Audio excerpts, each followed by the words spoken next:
floodwaters rushed in quickly to the Midtown area. Drivers faced a very dangerous situation late last night on Saddle Creek between Leavenworth and 50th. KMTV Action 3 News reporter Shantae Passmore is live this morning and continues our team coverage. Shantae, what's it like where you are? And Dan, good morning to both of you. So from where we last spoke, that was at 5:30. We were just right down the street at 50th and Saddle Creek right now. We are by Saddle Creek and Leavenworth, and on our way here, you could definitely see evidence again of this flooding that this area is typically known for during these sorts of heavy rains like we got overnight. Definitely saw some sludges, some dirt marks. People when they had gone through the area with their tire tracks we had seen.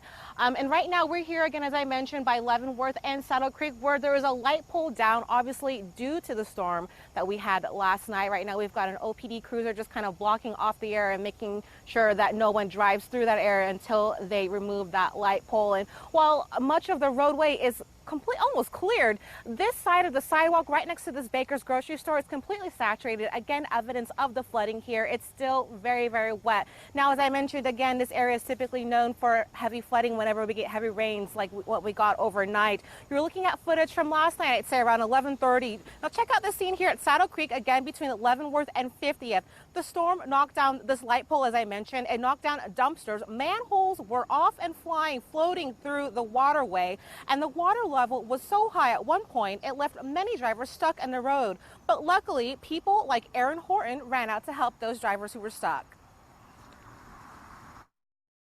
So I kind of pinpointed on who I heard the help coming from, so I emptied my pockets and just swam out to Saddle Creek, and it was about chest high, so I helped the guy get out of the vehicle. This morning, it's a completely different scene. The area is clear of flooding, and we were told at one point Omaha Fire Department crews did come out here and they cleared the storm drains, and once that happened, literally the water level dissipated. It went down in a matter of minutes. So if your commute will take you through this part of town, you should be good to go. Reporting live near Saddle Creek in Leavenworth, Shantae Passmore, KMTV, Action 3 News this morning. Shantae, thanks so much this morning. Well, Sarpy County is also dealing with flooding this morning. Take a look. This is a picture tweeted out by Lieutenant Reed of Hayworth Park in Bellevue. Now, the main entrance is underwater, but we're told the camping side is just fine. Now in Washington County, flooding and road closures. Take a look at this. A car flipped between Blair and Omaha on Highway 75.